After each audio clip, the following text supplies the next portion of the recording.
Yo, welcome back to the house where we talk news, celebrities, and hot topics. Why do I feel like I'm so loud? Hold on, let me turn this down, child. Welcome back to the house where we talk news, celebrities, and hot topics. All right, you guys, so let's go ahead and talk Housewives.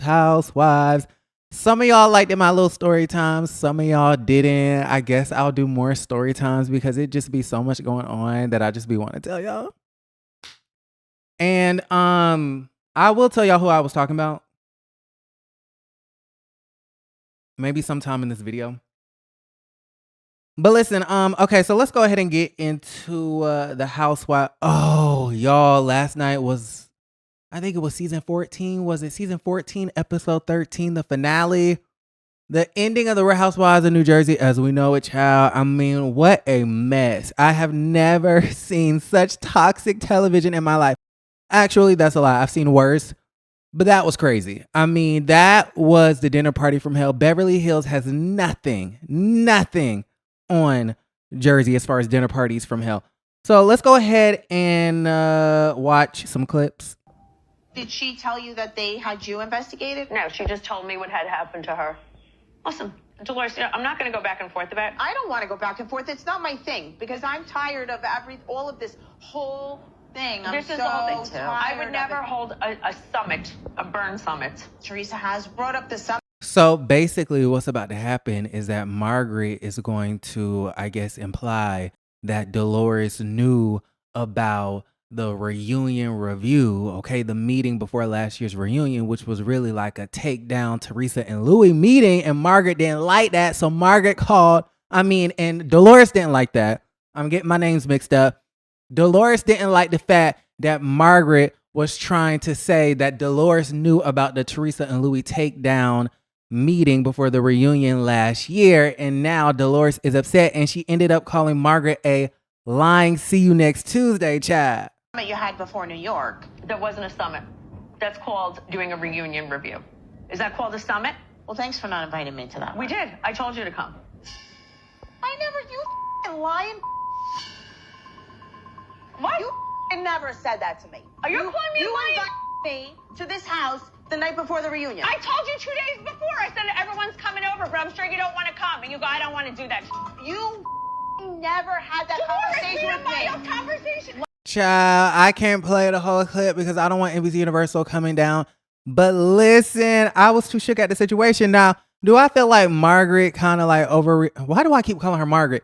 Do I feel like Dolores overreacted? Dolores is the lady going off. Do I feel like she overreacted? Yes. But at the same time, I kind of see why she's going off because it's like she recognizes that Margaret is trying to low key throw her under that damn bus. A very interesting situation.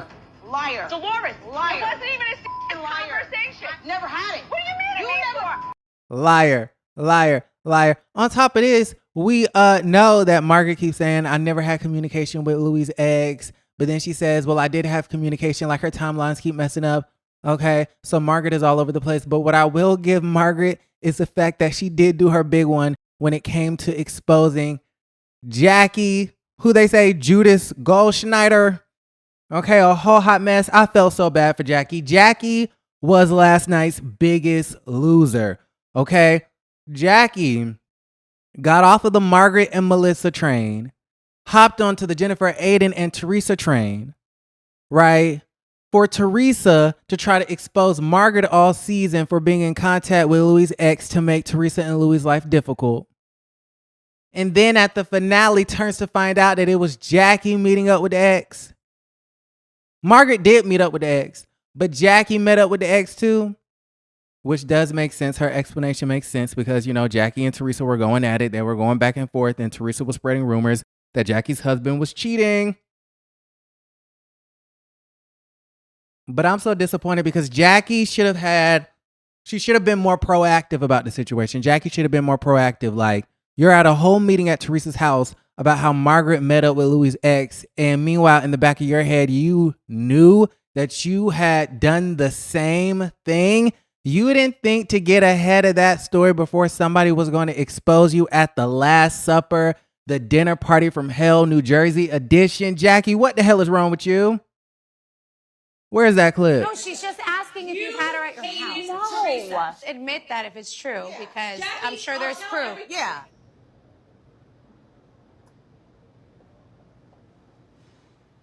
I met with her. I met with her. But you just denied it. Jackie was stuck on stupid. Jackie was stuck on stupid. Jackie, I can't believe you would fumble this like this. And at that moment, Teresa was too stunned to speak. We hated each other. You went after my husband. And I was scared to tell you because I didn't want to this up. But you know what? I'm glad that you know, because I was always nervous that you were going to find out. And I realized quickly, shut the up. Ooh, ooh. And okay, Margaret, you ate that one little thing. You ate that one little thing. Jackie was stuck on stupid. Jackie looked a mess. Okay, and I actually kind of felt bad for Jackie because Jackie left that Last Supper dinner with no friends. She's no longer friends with Dolores because she called Dolores a slob and Margaret exposed her for that. She's no longer probably, Teresa is faking it like she cool with Jackie, but I know deep down inside Teresa don't give a fuck about Jackie. Jennifer don't give a fuck about Jackie either. Margaret is done with Jackie. Everybody's done with Jackie, and I just feel bad for Jackie. Like, Jackie no longer has a place in the group. To be honest, we don't know who has a place in the group because they say they're going to reboot the shit. But listen, now this was Danielle versus Jennifer Aiden. I felt like Jennifer Aiden was dead wrong. And y'all keep saying, oh my God, Jennifer Aiden A and Jennifer Aiden read the hell out of Danielle and things like that. But for what? For what? What was the reason? I feel like this entire season, Jennifer Aiden went after Danielle for literally nothing. It's like she was bored. She didn't want to fight with Margaret anymore. She didn't want to fight with Melissa Gorga anymore. So she said, you know what? Let me go after the lady that I set up last year. Might as well just throw her under the bus and ride her over with it. Where's that clip? When you question somebody like me, look at yourself first. You want my life. I get it. You get to my house, this is what I want. Oh my God, I want nothing that you have. Jennifer, you are too grown for that. Jennifer, you are too grown for that. You are too grown for that. You come to my house. This is what you want. You want my life. You want my house. You want my cars. You want my kids. You want my husband. Nobody wants a cheating husband who touches boobs all day for a living. Nobody wants that. And Jennifer Aiden is always bragging about the money that she has and the lifestyle and her Ferraris and her Rolls Royces and her mansion or whatever. But yeah, she's like the worst dresser onto the show. Like at the finale, you had Dolores in that gorgeous Mob Wives black dress. You had, Teresa in her Chanel. And then you got Jennifer Aiden in this broke down Versace looking Baroque period printed button down shirt. And it just looked a mess, child.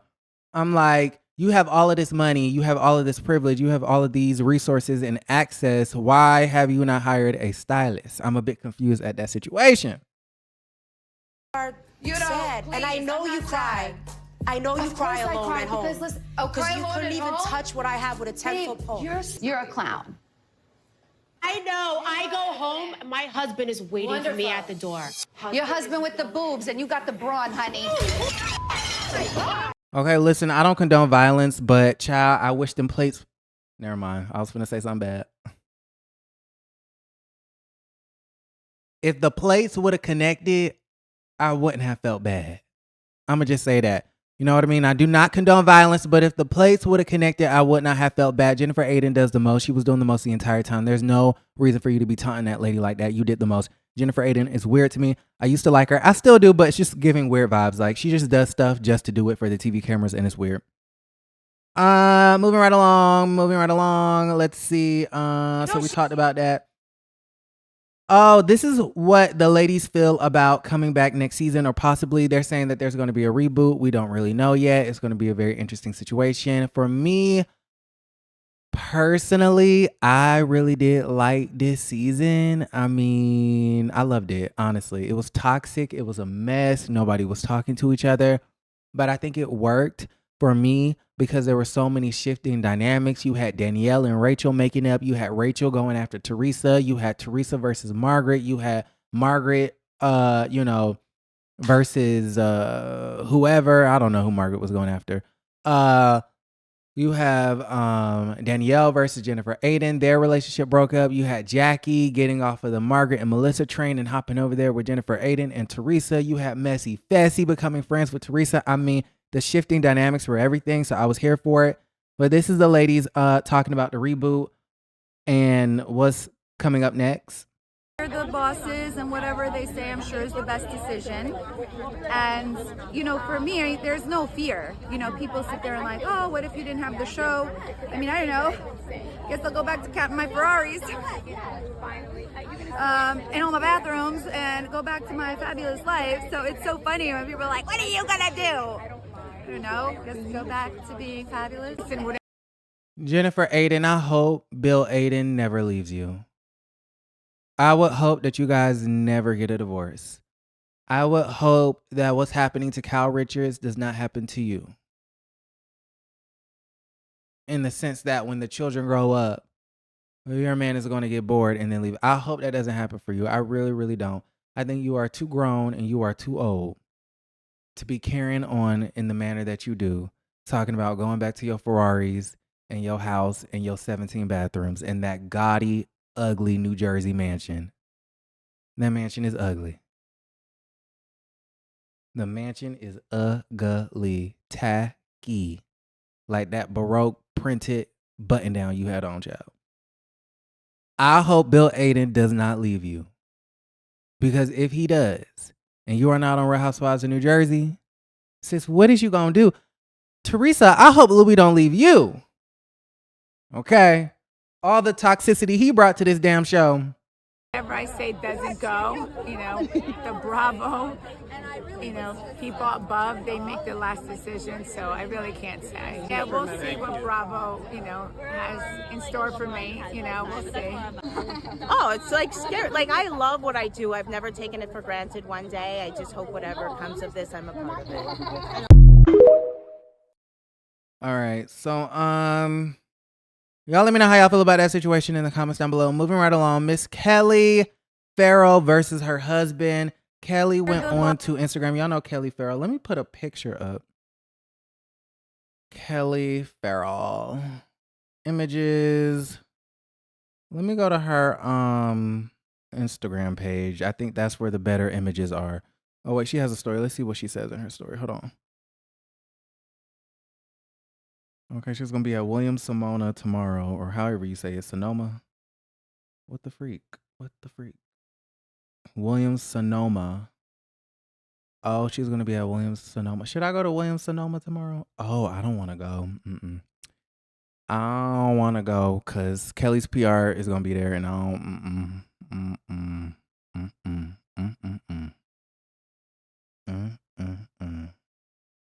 I don't want to have to, you know. Because I kept it cute the first time, child. I kept it cute the first time. You know what I mean? So, I don't know if I can go to that. Okay, I'm getting so off track, child. Okay, Kelli Ferrell. I was supposed to be getting a picture. I was looking at her story, and I see that she's filming at Williams-Sonoma tomorrow. And I hear that there's filming tomorrow. And I was like, contemplating if I was gonna go, but now that I know that it's Kelly and her PR is gonna be there, I don't want to go because if I'm gonna say something, you know what I mean? And I want to be professional. I want to be nice. I don't, you know. But Kelly, the people you got working for you, baby. Okay, so this is Kelli Ferrell. She looks cute. She's a new housewife. She's currently getting a divorce from her man. Her man's name is somebody, child. Do y'all even care? Do y'all even care? Here's the thing about Kelly, though. Hold on, Here's the thing about Kelly. Instead of talking about fix my attitude, why don't you give better pictures to the press? Because this,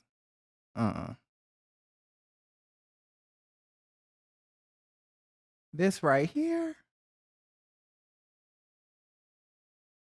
You need to distribute better pictures of your client to the press instead of worrying about my attitude.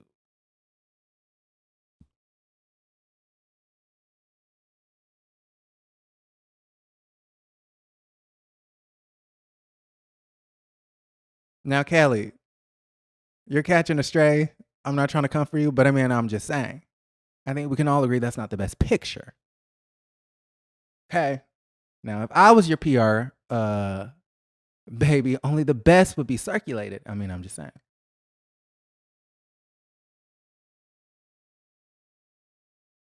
And it's funny because y'all don't even know who I'm talking about. Anyways, but if you caught my story time, I said she's not a celebrity yet. Okay. Anyways, so y'all let me know how y'all feel about that. Kelli is going through a divorce. And how do I get this off? She's going through a divorce. And this is what she put on Instagram 2 days ago. Imagine me addressing someone who can't even spell quiet correctly. I see the apple don't fall too far from the tree. Get your clowns under control, Mrs. Ferrell. I don't know who she's talking about, but apparently she's talking about the husband, and there's like a divorce going on. And what's interesting about this is that I think 2 is supposed to have 2 O's.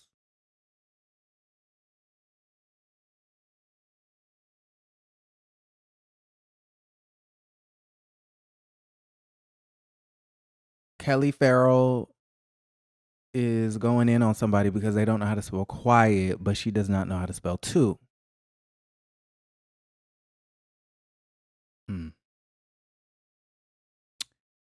Okay, Kelli, maybe you should run your Instagram post by the PR.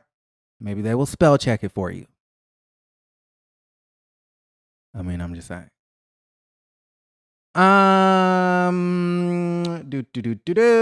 Anywho. So yeah, she's going through this divorce. The husband sued her. I don't know. Like, the husband wanted to sell the home and he sold the home without her permission. And then she went to the judge, the divorce judge or whatever, and was like, stop him from selling the house. Somebody already bought the house, so the sale had to go through. But he was forced to put the money from the sale in an escrow account until the end of the divorce. And they're fighting over assets and they want joint custody. And it's just a mess. Okay, so there's more information about this on In Touch Weekly. Where is it? It's this really lengthy article. RHOA newbie Kelli Ferrell in middle of bitter divorce. Ex thrown in jail for contempt. Oh, he was thrown in jail, child.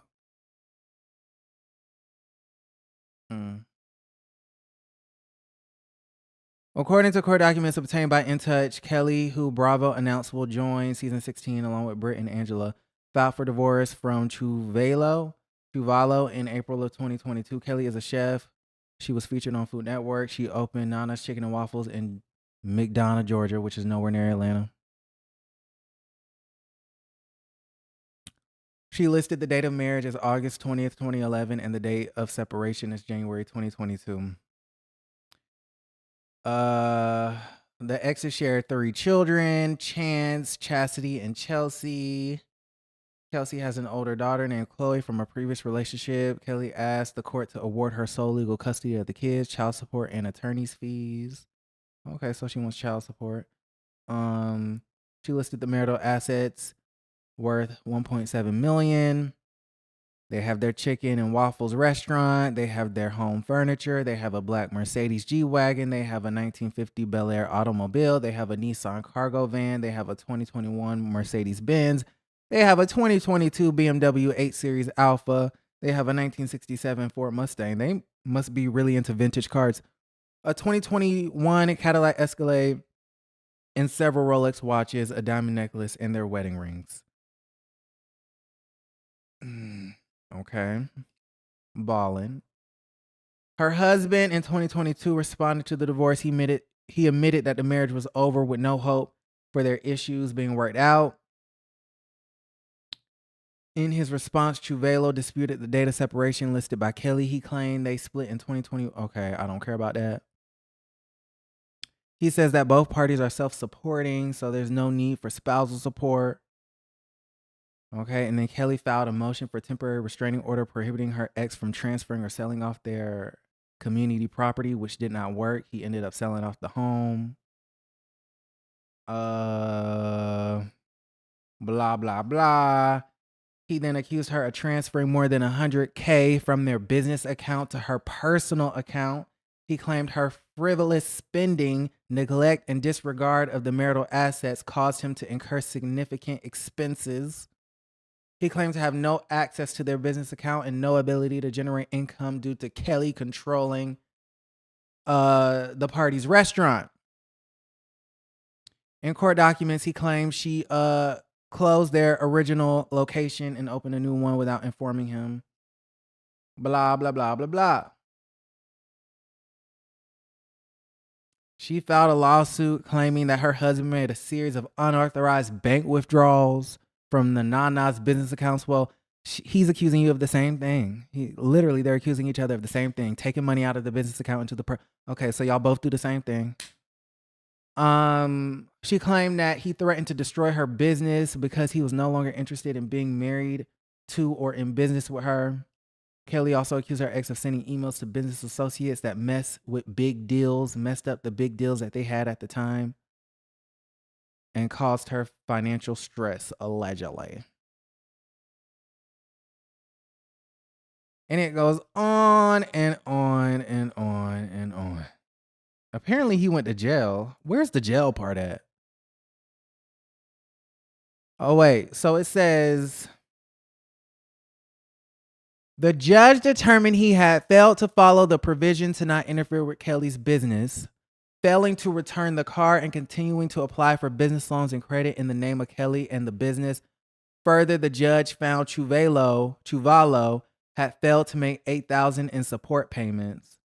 The court found him in contempt and ordered him to be taken into jail until he paid his ex the $420,000 and another $234,000 for the improperly taken cars and the alleged unpaid child support. Okay. Did y'all care about that? I'm sure we'll find out more in the new season. Yeah. Shout out to Kelli. Speaking of Kelli, though, okay, and I don't dislike Kelli. I don't want y'all to think that I'm gonna go in on Kelli just because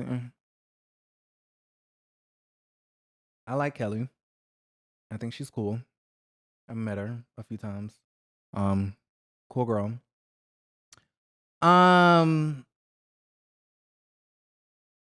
Why do I feel like Kelli and Shamia are like best friends? So there was a picture that was posted onto Instagram not too long ago, and Kelli under the comments called Shamia her best friend. And I don't have the screenshot right here, right now, but take my word for it. Kelli Ferrell called Shamia Morton her best friend. And I find it rather interesting now that Frack is back onto the Real Housewives of Atlanta. And I know that Phaedra and Shamia are cool now. But with Kelli and Shamia becoming best friends and Phaedra coming back to the Real Housewives of Atlanta with Porsha, it leads me to believe that there are going to be some shifting dynamics. I mean, I'm just saying. Can they all just be friends like normal? Yes. But under the microscope of this very messy show, no, they can't. So look at this. Hold on.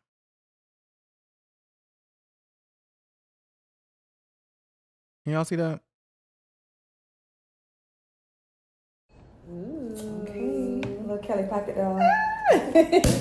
Cheers! Celebrating peace. Oh my God. It's a party. Look at you. We don't try to make it a party. Because you always a party. You are always a party, y'all.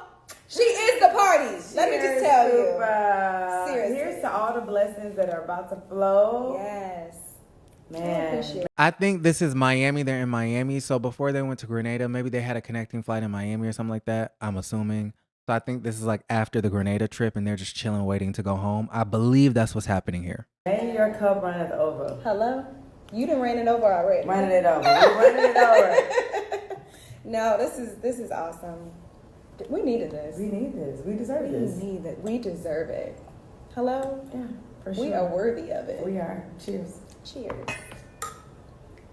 You can tell they just got done having a heart-to-heart moment, probably about divorces and husbands and, you know, family and the girls and the show and et cetera, et cetera, et cetera. So there's a new budding best friendship in Atlanta. My other question for you guys that I want to get your feedback on is, why do the girls hate Shamea? Why do y'all hate Shamea? I'm a bit confused at the situation. Why do y'all hate Shamea so much? Like, I see so many comments saying Shamea is boring and, you know, she's desperate and she's Porsha's lapdog. And like, I'm like, what did Shamea do? I don't get it. Somebody said, looks like the cast strip was boring. Somebody said, well, at least we know which one will like out of the newbies. We will like out of the newbies bunch. I guess they're saying they're going to like Kelly more than Britt. The Bang on Twitter said Kelly is actually making genuine connections on the show. I see a bright future for her. Yes, I do too. Nicole says, I guess Porsha's choosing Phaedra over Shamea again. Okay. Or did Shamea choose Kelly over Porsha? I mean, it's petty to be talking about, oh, just because someone is friends with somebody else, that means that they can't be friends with somebody else. Really petty in high school. But again, under the microscope of this very messy and toxic show, those things tend to happen. Somebody said, OMG, this season is about to be boring as hell. I'm the scheme that Todd set up, said, well, I guess if Shamea like Kelly, I must have to like Kelly too. Somebody said, I officially like Kelly. She seems so fun and chill. Joe Close said, just please don't tell me Shamea is not on camera with a bonnet. I hope that's just there live or something. No bonnets on television, please. Chrissy New York said, Bravo was desperate to hire Shamea. She looks boring. Zion 3 said, that Kelly girl is giving me a vibe so bad I feel like she's going to be cringe to watch. Go Eat Something said, oh, sorry, but I don't think Shamea can hold a peach. I hope I'm wrong. We will see. Somebody said, waiting for Porsha and Shamea to fall out again now that Phaedra is back. Tiffany said, Shamea be with everybody except for Porsha.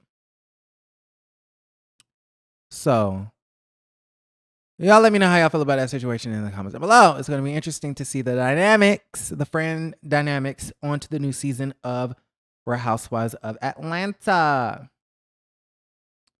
Who's next? So we talked about Shamea and Kelly, Porsha and Simon. So basically, I'm not going to go too far into this, but Porsha, y'all know they're in the divorce battle. Porsha's basically saying that it is written in the prenup. It is written in the prenup that the purpose of the prenup is that in case of a divorce, that litigation isn't drawn out. It's not dragged out. And so she's basically telling the judge that he is literally attempting to drag out this divorce and incur all of these attorneys fees on his behalf and her behalf on purpose in order to make her life difficult, when literally the purpose of the prenup was to prevent this. Seems like a pretty logical, narrative to me that Porsha's trying to portray to the judge. She's saying the purpose of the prenup was to prevent this, right? And so she's also saying that Simon is worth $300 million, not $40 million. Okay, we've been calling him the $40 million man for 3 years, but he's allegedly worth $300 million. Simon got it like that, but yet him and his kids are homeless. But Simon's worth $300 million. Shout out to the Jasmine brand. Real Housewives of Atlanta star Porsha Williams alleges that her estranged husband, Simon Gobadia,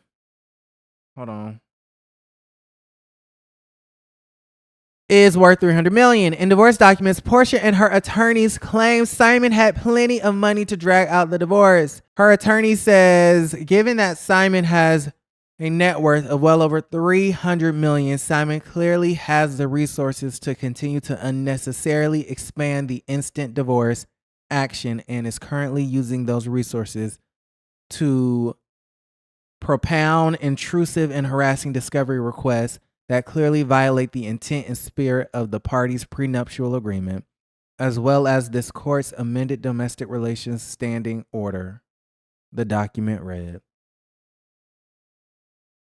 Porsha and Simon signed a prenup on November 17th of 2022. The agreement had a provision that said the purpose of the deal was to avoid a lengthy and expensive litigation. I mean, that makes sense to me. That makes sense to me. But $300 million, Porsha, you are leaving the man who has a net worth of $300. Child, you can lie to me every day. If you have a net worth of $300 million, you can lie to me.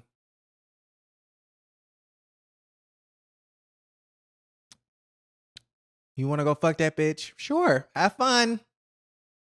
I'll be here at the house that you pay for. Lie to me about your citizenship? Okay, that's fine. I'll be here chilling at the house that you pay for. Anyways, y'all let me know how y'all feel about that situation in the comments down below. $300 million though. I mean, I kind of feel like she's inflating that. A man that's worth $300 million, why would he claim that he was homeless? Unless he really is a drama queen. Like, I'm just a bit confused at the situation. Do y'all believe Simon is worth $300 million? Let's talk about it. And then last but not least, speaking of Porsha, remember her best friend Tanya, who left the show. Not her.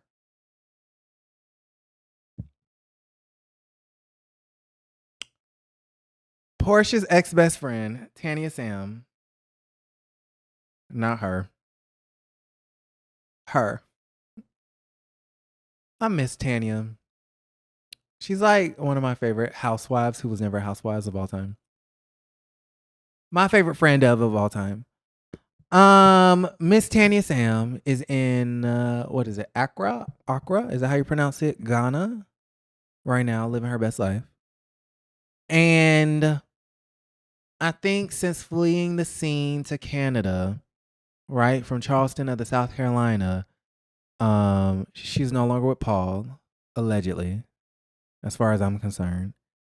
And the show exposed her for allegedly getting her peaches cobbled by Porsha and Bolo. Porsha and Bolo, child.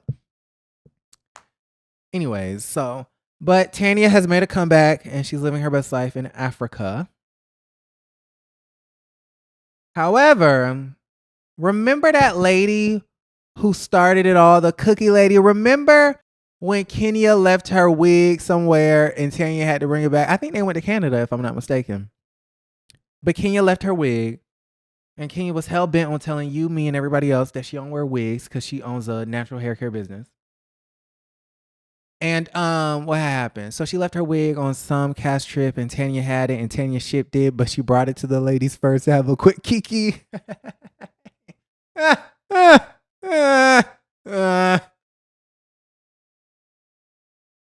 Tanya was funny. And Kenya said, I'ma fight dirty. Kenya fights dirty. You threaten her with a gun, she gonna expose your news. You threaten her with her wig, she's gonna bring the other lady to your face. And brought the cookie lady. And the cookie lady was alleging that Tanya's man at the time was trying to get with her. Well, child, you can never win when you play dirty, because as a woman, why would you do such a thing? What did you gain out of that? Did your cookie business do better? Obviously not, and we'll get to that in just a second. But did Bravo pay you? I highly doubt it, Miss Cookie Lady. They didn't pay you. You just wanted to get on camera to embarrass another black woman. Shame on you. Was it great television? Absolutely. Was I here for it? Yes. I was. But in the grand scheme of things, of real life, outside of reality television, what you did was dirty, dirty, dirty, dirty, dirty business. And how Lenny the Elite said, what's her famous line? You can never win when you play dirty. So listen, y'all say that I celebrate these women and their businesses being closed down. No, I do not celebrate that.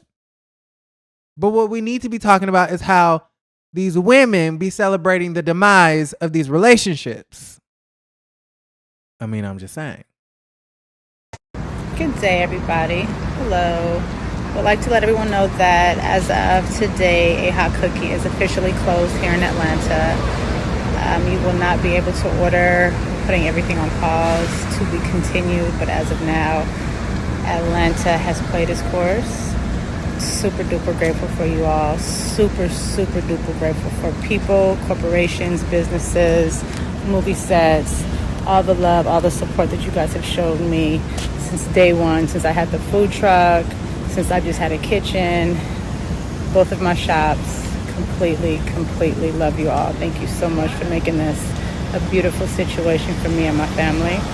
However, doors do close and people move on. I've got other places to go in life, but I appreciate this journey. It's been so beautiful. Thank you.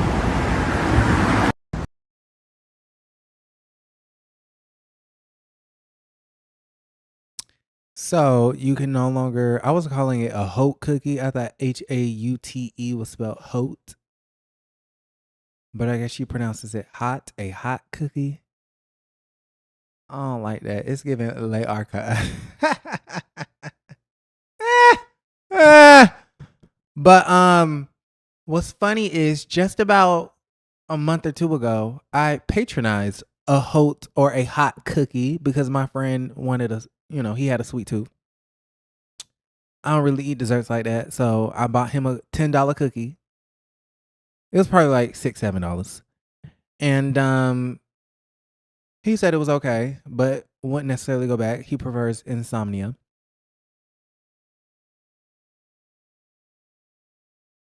So listen, I'll leave it at that. Y'all let me know how y'all feel about everything we talked about. Like the video, subscribe to the channel, and don't forget to create a great day. Hanini said you can never win when you play dirty. You can never win when you play dirty. Stop playing dirty. You're not going to win.